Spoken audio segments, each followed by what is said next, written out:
Est-ce qu'il faut tester en ABO ou est-ce qu'il faut tester en CBO? C'est la question que tout le monde se pose et que tout le monde me pose depuis la mise à jour Andromeda. Dans cette vidéo, je vais vous expliquer étape par étape les systèmes que moi j'utilise et qu'est-ce qui selon moi fonctionne aujourd'hui en 2026 quand vous faites des testings de créatives ou même si vous voulez lancer votre marque et vous faites du testing de produits par exemple. Qu'est-ce qui fonctionne pour moi? Qu'est-ce qui fonctionne pour toutes les personnes que j'ai accompagnées et qui permet selon moi d'obtenir les meilleurs résultats? Bienvenue dans cette nouvelle vidéo. Moi c'est Sam, pour ceux qui ne me connaissent pas, je fais de l'e-com depuis maintenant 6 ans. J'ai généré plus de 10 millions de dollars de chiffre d'affaires l'année passée sur mes différentes marques. Et sur cette chaîne, on parle d'e-commerce, d'entrepreneuriat, de mindset, de productivité, mais surtout de construction de marques long terme. Et aujourd'hui, je vais enfin démystifier ce qui fonctionne le plus entre une ABO et une CBO. Je dépense plusieurs centaines de milliers de dollars par mois sur le marché US et je vais me baser sur ces datas-là pour vous expliquer ce qui, selon moi, fonctionne aujourd'hui. On se retrouve directement sur mon écran et comme vous le voyez, je vais directement commencer avec le problème de l'ABO. Pour ceux qui me connaissent et qui me suivent depuis déjà un bon moment, vous savez que je suis un grand fan de la CBO. Donc voilà,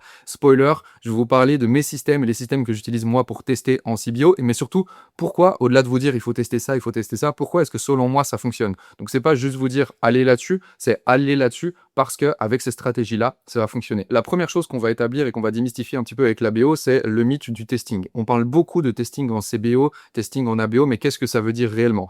Beaucoup de gens nous disent pour tester, il faut faire de l'ABO pour que chaque créa ait sa chance. Alors, il y a une partie de vrai, et c'était vrai, surtout en 2019-2020, voire même jusqu'en 2022-2023, quand l'algo était encore bête, con comme j'ai mis ici, parce qu'il fallait forcer le spend manuellement. Mais aujourd'hui, en 2026, cette logique, elle est entièrement fausse. Elle peut paraître intelligente, elle peut paraître effectivement sur papier cohérente. On va donner une chance à chaque créa, on va mettre 10, 15, 30 euros sur chaque créa pour pouvoir forcer l'algo à dépenser et pour être sûr qu'elle fonctionne ou qu'elle ne fonctionne pas. Mais aujourd'hui, l'ABO est complètement obsolète. Pour la seule et unique raison que le machine learning de Meta, que l'algorithme de Meta a ingéré des milliards et des milliards et des milliards de données et qui sait reconnaître une bonne ad en seulement quelques heures, voire même parfois quelques minutes. Et donc, la question à se poser, c'est est-ce que vous estimez, vous, à l'heure actuelle, que vous êtes vraiment plus malin que l'algorithme Meta qui a accumulé et accumulé et accumulé des millions et des millions et des milliards de données? Si tu lui donnes 10 créas et qu'il en pousse 2, c'est pas juste que c'est injuste, c'est que pour lui, selon lui, en fonction de ces données, en fonction de l'algorithme, c'est qu'elles sont vraiment meilleures. Et on va venir voir après que même quand moi, j'ai essayé de forcer un petit peu l'algo Meta à venir spam sur certaines créas, à chaque fois, Meta me remettait à ma place. Et indirectement, me montrait que j'avais tort et que c'est lui qui avait raison et que l'algorithme était réellement plus puissant que moi. Parce que le coût réel du coup de l'ABO est de vouloir forcer un petit peu des spends. Exemple, si vous avez 5 ads à 30 euros par jour, vous forcez sur 120 euros par jour sur des loseuses évidentes, sur des créas qui ne sont pas du tout winneuses, en attendant de trouver toi ton seul winner. Maintenant, les 3 raisons qui selon moi sont évidentes pour pouvoir tester en CBO. 1. On va limiter la casse budgétaire. L'algo devine automatiquement le budget vers les signaux positifs dès les premières heures, encore une fois, parce qu'il a accumulé des milliards et des milliards et des milliards de données. Les ads perdantes prennent des miettes, donc assez pour un verdict, donc quelques euros, parfois quelques dizaines d'euros, et le potentiel winner prend le gros du budget. On va accélérer la détection et limiter la casse budgétaire. Et je rappelle que ici, toutes les règles du jeu de méta, c'est pouvoir limiter justement cette casse budgétaire et également de ne pas faire de micromanagement.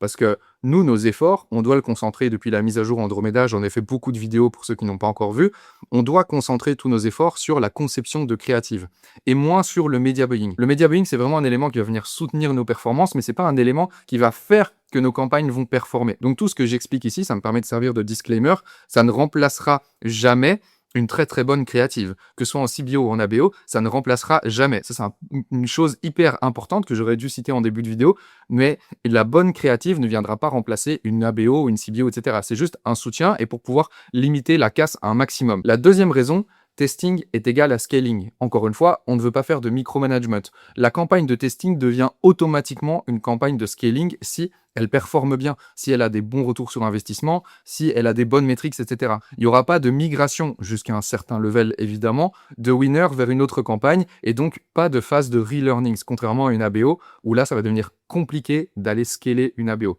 Le winner continue de tourner dans la CBO, on rajoute du budget sans casser le momentum, parce qu'une des règles que je répète tout le temps, on n'arrête pas quelque chose qui est en train de bien fonctionner.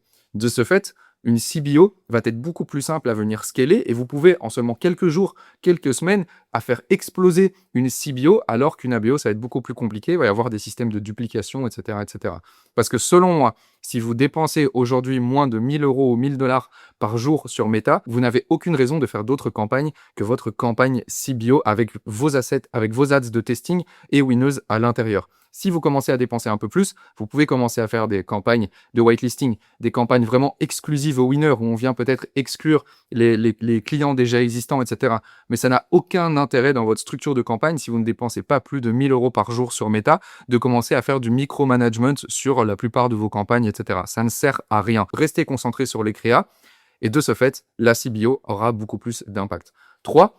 Ça va forcer la qualité. Tes nouvelles créas sont en concurrence directe avec tes champions actuels. Et ça, c'est un élément extrêmement important. Parce que la plupart des gens viennent me dire « Oui, mais moi, du coup, quand je relance des créas dans ma CBO avec déjà des winners, eh bien, elle ne prend pas de spend et donc elle ne laisse pas la place à cette potentielle nouvelle créa de devenir winneuse. » Oui, parce qu'elle n'est pas winneuse. Et vous, ça va vous forcer, maintenant que vous avez des concepts winners, des ads winners, ça va vous forcer à faire un learning et à refaire un script qui pourra at least au minimum pouvoir battre ou être équivalent à l'Ads winneuse et pas pouvoir lancer du volume pour lancer du volume. Parce qu'on entend beaucoup aujourd'hui faire du volume, faire du volume, faire du volume. Ça va vous obliger à ce que chaque créa que vous lancez soit pensé, soit réfléchi, soit basé sur des concepts réels qui fonctionnent déjà, etc., ou sur des nouveaux avatars, mais ça va vous forcer à faire quelque chose de qualité. Ça élève le niveau de vos briefs et réduit considérablement le volume et donc le bruit drastiquement inutile de ce que vous avez l'habitude de faire en ABO, par exemple, ou quand vous envoyez du volume, parce qu'on vous a dit qu'il fallait envoyer 100 ou 50 créas par semaine en statique, et que c'est comme ça que vous allez avoir de la performance. Vous n'allez pas avoir de la performance comme ça. Vous allez avoir de la performance en faisant de la qualité, en analysant vos win rates, en analysant vos hit rates. Et donc, partir en CBO, ça va vous obliger à améliorer vos briefs, vos montages vidéo et à faire que des ads qui ont le potentiel, en tout cas, selon vous, de devenir winneuse. Ceci étant dit, il y a tout de même une solution technique si vous voulez venir obliger Meta à quand même spend sur certains adsets. Petit aparté, comment est-ce que moi je teste très brièvement pour que vous compreniez? J'ai ma campagne de CBO avec à l'intérieur différents adsets. Ces adsets sur lesquels il n'y a pas de minimum spend, chaque adset équivaut à un concept, un avatar, un angle marketing.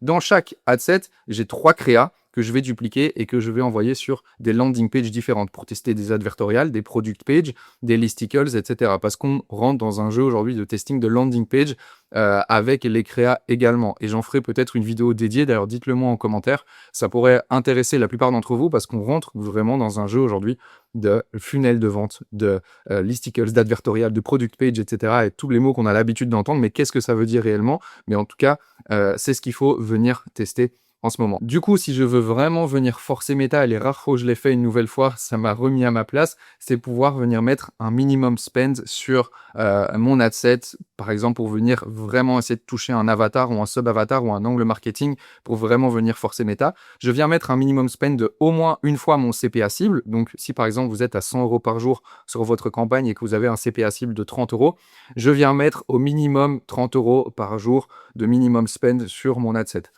Petit aparté, dans la plupart des cas, ça ne va tout de même pas fonctionner et Meta va vous remettre à votre place. Mais ça va permettre une distribution un petit peu plus cohérente entre vos différents adsets. Autre chose, c'est de laisser tourner 7 jours. Je ne touche à rien pour obtenir un verdict clair avant 7 jours. Et pas 2 jours, et pas 3 jours pour les personnes qui vous vendent le côté tester des produits winner et winner et winner, et après 3 jours on cut, etc.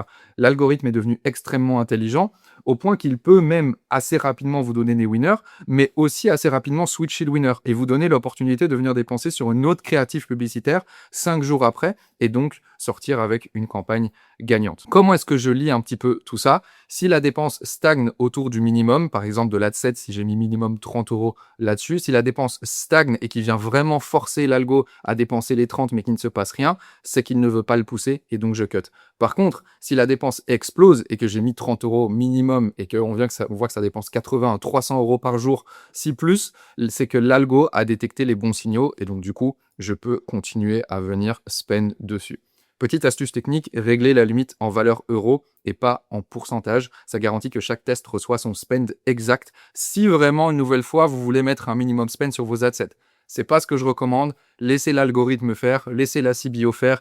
De manière générale, c'est comme ça que vous allez avoir les meilleurs résultats et ça vous évitera de faire du micromanagement dans vos créas, etc. Quelles sont les 3 erreurs à éviter?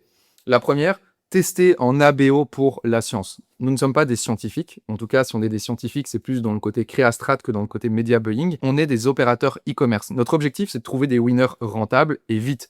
Pas de faire un protocole parfait de media buying, etc. 2, conclure sans spend. Si une créa reçoit 8 € en 5 jours sans minimum, c'est impossible de pouvoir statuer. Donc laissez-la, ne la coupez pas. Mettez des minimum spend si vous voulez vraiment juger ou ne jugez pas du tout. Parce que ça, c'est une question qui revient aussi beaucoup. Et j'en profite dans cette vidéo pour répondre un petit peu à tout ça. C'est oui, mais si ça n'a pas dépensé. Si ça n'a pas dépensé, c'est pas grave, on laisse. On verra potentiellement dans une autre vidéo comment est-ce que je set up mes créas perdantes pour pouvoir tout de même les forcer avec du cost cap, etc. sur une autre campagne, mais c'est pas le sujet du jour. 3, mélangez les variables. Ne mélangez pas tout à la fois. Ne testez pas 3 créas avec 2 offres, avec 2 landing pages de la même manière. Essayez de faire chaque variable à la fois. C'est pour ça que chaque créa que je lance, je la duplique et je la renvoie vers une autre landing page, juste pour tester cette variable-là, juste pour tester la landing page, et pas tout mélanger en une fois pour pouvoir avoir le plus de data possible à lire et de la data cohérente. Ensuite, lancement, toujours programmé à minuit pour le lendemain si on lance un nouveau batch. Ça, c'est quelque chose qui, au niveau de la lecture aussi, me permet d'être un peu plus cohérent. Comme ça, l'algo va pas forcer le rattrapage du budget journalier et cramer le budget sur les 2-3 heures restantes si vous l'avez lancé à 20h, 21h. La règle en 3 lignes, une seule campagne CBO d'acquisition. Alors, moi, je laisse mes champions ad-set à l'intérieur jusqu'à 1000 € de spend. Si vous dépensez une nouvelle fois plus de 1000 € de spend, vous pouvez passer dans une campagne de scaling à part entière, mais je laisse tout à l'intérieur et je continue à scaler ma CBO tant qu'elle est rentable. Règle aussi ultime, on ne coupe jamais quelque chose qui est rentable.